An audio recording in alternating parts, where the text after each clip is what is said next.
Perhaps this has made you feel strange before.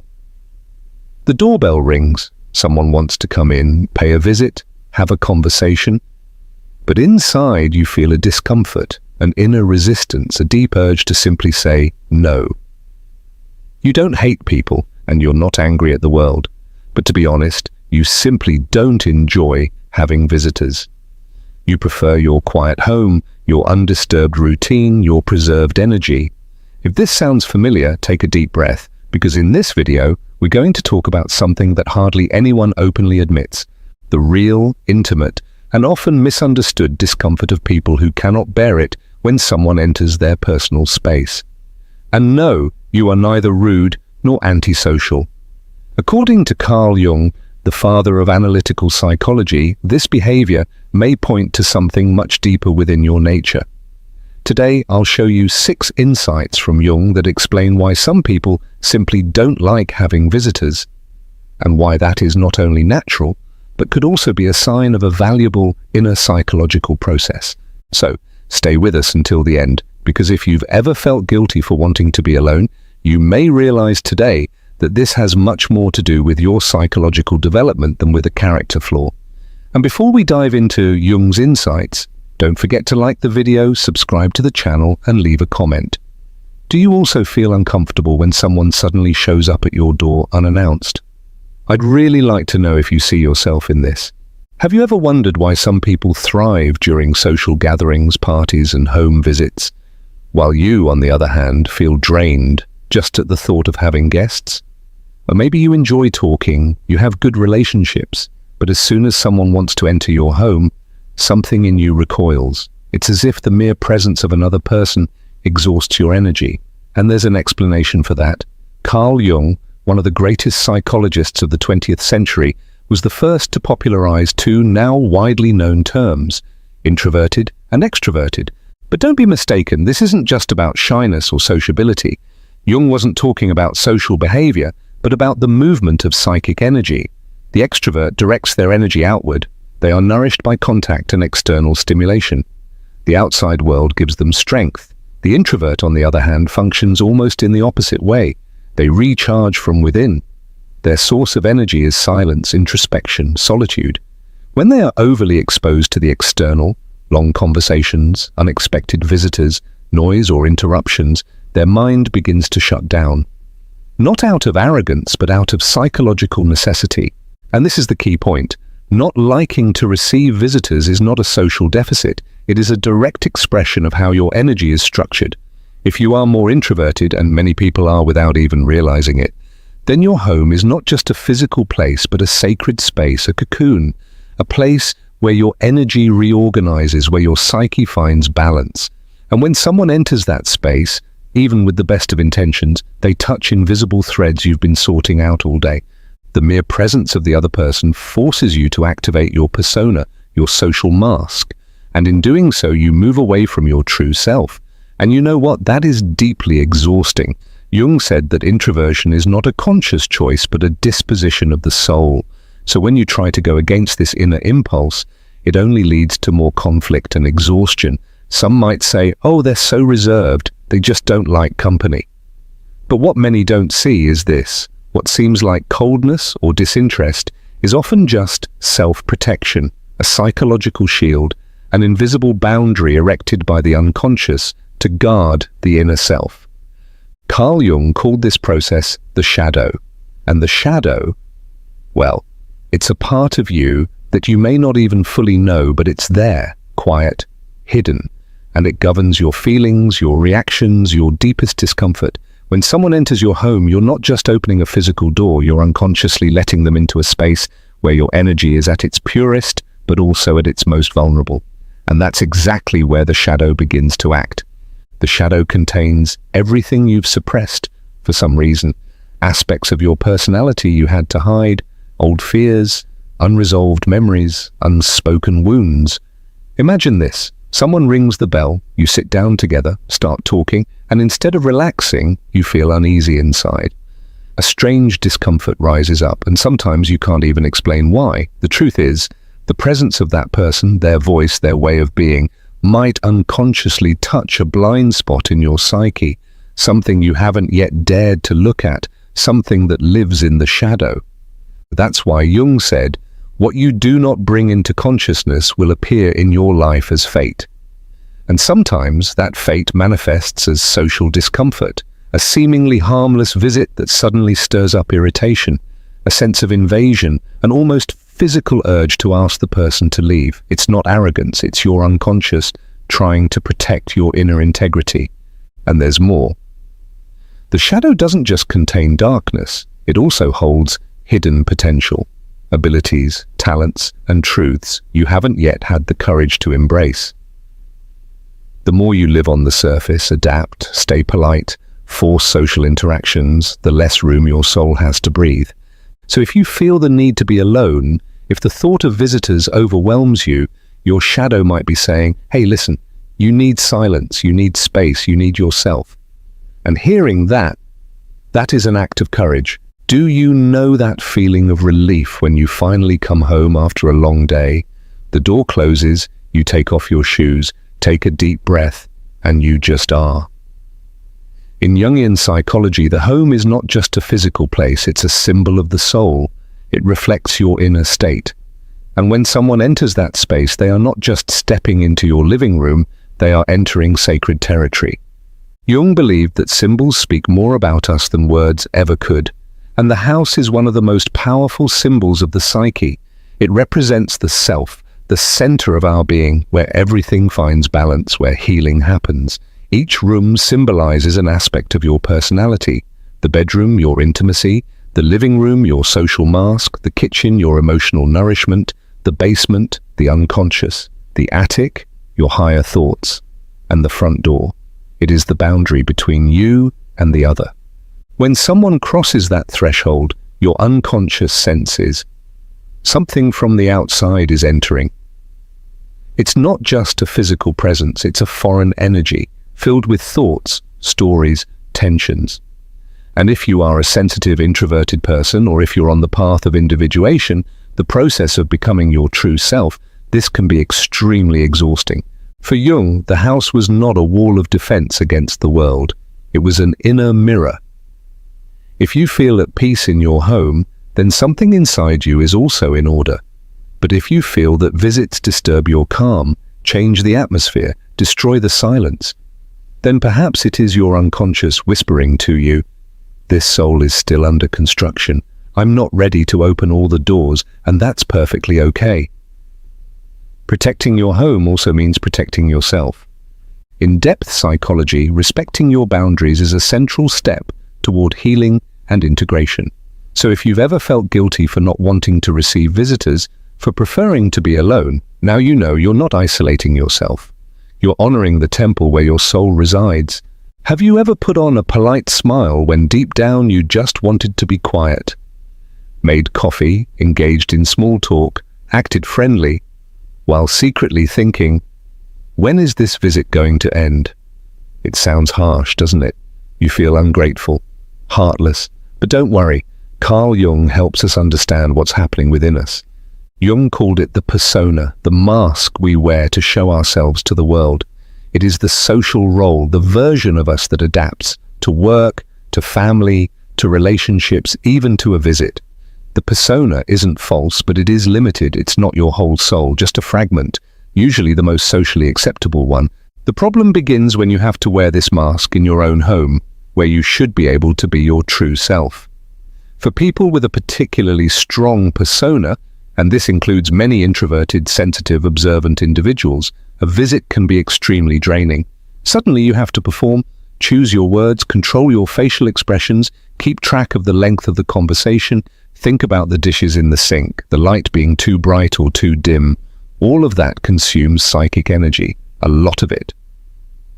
Jung said, the persona is necessary, it helps us function in society. But when we mistake the persona for our true self, the soul begins to cry out. Perhaps that's why you feel such inner resistance to visits. It's not about disliking people. It's about feeling forced to pretend to uphold a socially acceptable image, even when all you really want is peace, to be barefoot, in silence, staring out the window. And do you know what's even worse? Many people spend years wearing their persona even at home. They welcome guests, make an effort, smile, and are internally completely exhausted, irritated, drained. But here comes a liberating truth, grounded in depth psychology. You have the right to be completely yourself in your own space. You are allowed to say no to visits. You are allowed to decline invitations, to be unavailable. Because while you're trying to please others, you abandon yourself. There are moments when you just want to be alone, not out of drama or sadness, but because your soul is calling for silence. In such moments, many people feel strange, antisocial. After all, we live in a culture that celebrates those who are constantly around people, loud, active, present. But Carl Jung saw it differently. For him, the impulse to withdraw was often the beginning of one of life's most important journeys, the path of individuation. Individuation means becoming who you were born to be, not what society expects, not what your parents projected, not the persona you've adopted, but your true self, with light and shadow, conscious and unconscious, with your essence and your truth. And this process doesn't happen in noise, but in silence, in retreat, in pause.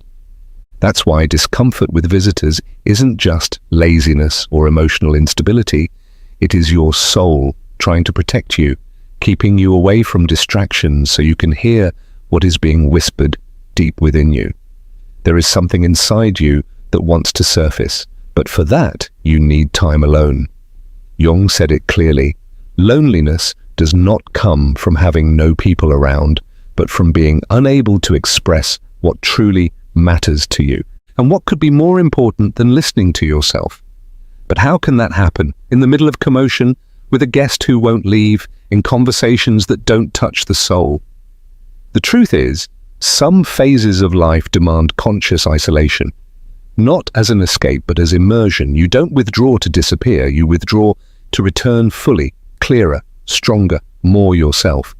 While the outside world demands your attention, parties, social obligations, presents, your inner world asks for something else. Stay a moment longer. Don't open the door yet. Take care of yourself first. Maybe you've already felt it while listening, that strange feeling, almost like relief. That quiet, deep calm when someone finally puts words to something you've felt for a long time, but never could explain. And yes, believe it, this discomfort with visitors, this almost physical unease you've long seen as a personal flaw, is actually a reflection of something much deeper. If Carl Jung were sitting next to you now, with his calm, penetrating gaze, he might say, "You are not wrong for wanting to be alone. You are simply listening to the voice of your soul, and that is rare." So let me now share with you 6 deep, true human insights from Jungian psychology about people who prefer to be alone, especially in their own home. First, you are probably more sensitive to the energy of spaces than you realize. Jung said, "The unconscious perceives what the conscious mind misses, and some people are very attuned to the psychic field of others, the voice, the gaze, the silence, the unspoken tensions. All of that affects you. When someone enters your home, they bring not only their body, but also energy, unresolved emotions, stories, and you feel that as heaviness, as inner restlessness, and it is exhausting. Second, your psyche needs space. Jung saw introversion as a natural necessity to bring order to the soul. Time alone, in silence, helps your mind realign. But a single visit can disrupt this fragile balance. What others see as laziness is, in truth, your system gasping for air. Third, constant social interaction can alienate you from yourself. Jung said that the true self can only emerge in inner stillness. Polite conversations, constant presence, friendliness, all of that distances you from your innermost being. It's not that you dislike people, but to be with others, you often have to set yourself aside. Fourth, the mere presence of another can activate your shadow. The shadow, Jung's term for everything we have suppressed, memories, traumas, unwanted aspects of our personality. Sometimes all it takes is a casual remark from a visitor, and suddenly you feel restless or irritated. It's not always about the person, it's about what they trigger in you, a part of your psyche that has not yet been integrated. Fifth, this withdrawal you sometimes feel may be the beginning of something sacred, your process of individuation. Jung said that individuation means becoming who you truly are. And that path begins the moment you stop trying to please the world and start listening to yourself. When you realize you need time, silence, distance, not to escape life, but to engage with it more deeply and honestly. And finally, the sixth truth, you are finally learning to listen to yourself. You learn to say no without guilt, to close the door without a bad conscience, to respect your boundaries without feeling rude, because every time you're kind when you don't want to be, every smile, every gesture you give without the energy to back it, you abandon yourself to fit into someone else's world.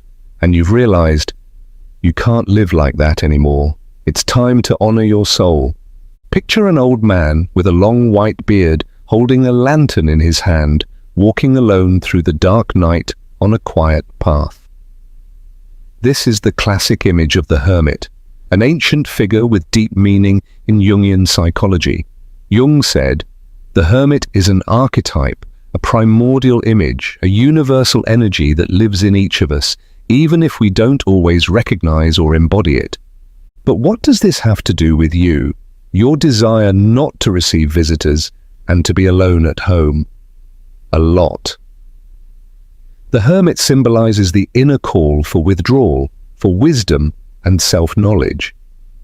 It's the impulse that drives you to close the door and turn off your phone, not to escape, but to hear what is going on inside of you. The hermit lives in silence because he knows only in stillness does the brightest light appear. This archetype doesn't represent empty loneliness or pathological isolation, but the courage to look inward, to face one's own shadows, doubts, fears, and in doing so, to discover one's own inner light. No one else can give you this light, only you can find it. And to do so, the hermit needs a sacred space, often that is your own home, your retreat. If you feel that almost irresistible desire not to host guests, to remain in quiet, then it may be your inner hermit calling. He asks you to slow down, not to lose yourself in the noise of the outer world, but to reconnect with your core being. Jung believed that answering this call is essential to mental and emotional health. And you know what? Following the path of the hermit is also an act of resistance against the frantic pace of the world, against superficial relationships, against the constant pressure to be available and social. It is an act of self-love, of soul care. So, the next time someone asks you why you prefer to be alone or don't want visitors, remember the hermit within you. He stands there with his lantern, showing you true light is born only after you've entered your own darkness, and it is completely okay to need silence to find yourself again. Have you ever noticed how powerful deep solitude can be when it is embraced? It's not just about being alone, but what you do with that solitude. For Jung, the hermit was not a sad figure, not a social failure. He is a guardian of inner wisdom. When you follow the hermit's call, your solitude begins to transform into a journey of growth. In that space, you find answers that the noise of the world has drowned out. There, you allow yourself to feel, to think, to reflect, without rush. And your soul begins to heal. You learn to recognize patterns, integrate your shadows, and discover parts of yourself that have long been hidden. And more than that, you begin to develop a quiet strength and inner confidence that doesn't rely on external validation. For many, this path is challenging because the world out there celebrates constant doing, networking, social activity.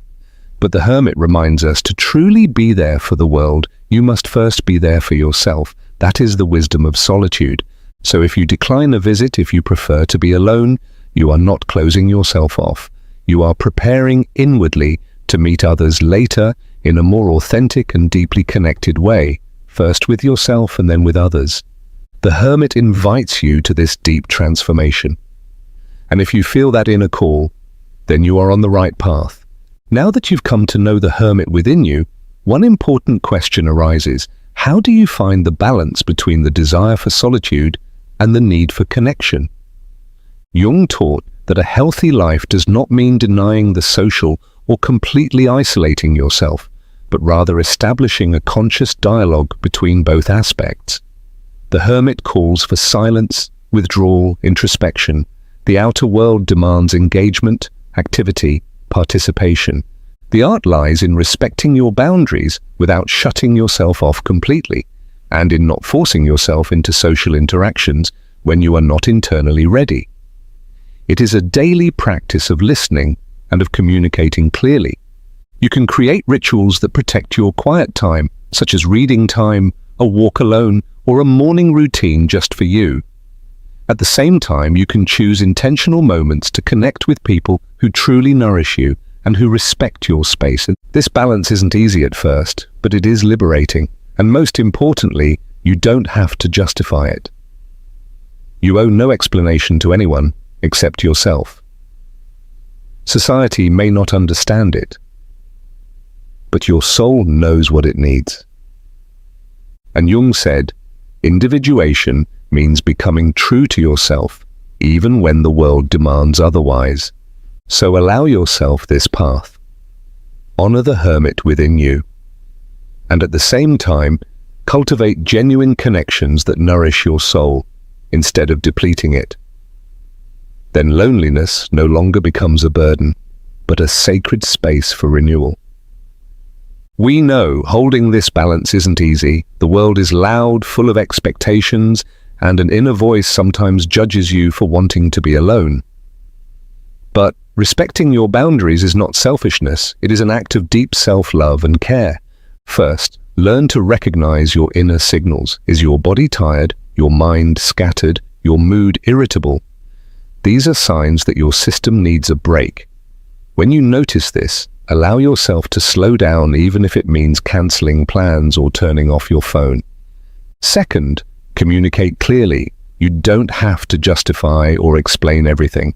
A simple, "I'm staying home today, I need time for myself," is enough. People who love you will understand, and those who don't, that's another story. Third, create a sacred space.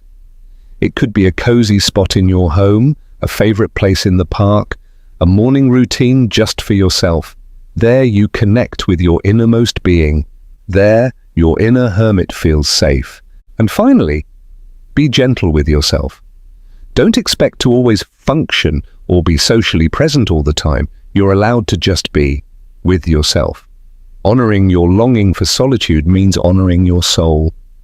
It's the path to becoming whole, just as Carl Jung taught. Perhaps now, at the end of this journey, you feel something has been touched within you, something deep and true. And that is the great beauty of Jung's work, the uniqueness of every soul. There is no right or wrong way to be. There is only your way. And if your way means staying home away from visitors and noise, that does not make you strange or less lovable. Jung reminds us that individuation, the process of becoming whole, also means embracing all parts of ourselves, even those that society doesn't always value. So when you respect your longing for retreat, you are honoring an essential part of your soul. You don't need to fit into external molds to be happy. Your home, your silence, your solitude, these are sacred spaces where your soul renews itself and grows. There, in that intimate space, you will find the strength to meet the world, in your own way, with authenticity and inner peace. If you take away just one insight today, let it be this: your way of being in the world is valid. Your love of silence is a legitimate expression of your soul, and it deserves respect. Above all, from yourself. We've reached the end of this journey, but in truth, it's only just beginning for you. Together, we've explored the 6 truths of Carl Jung, met the archetype of the hermit, and discovered how solitude can become a source of deep wisdom. Now I invite you to look inward with gentleness. Recognize that your desire to be alone is not a weakness, but a reflection of a deep inner connection. That your boundaries are not walls of selfishness, but acts of true self-care. And that right there in the silence of your own space you hold the possibility to bloom each day, becoming a little more your true self.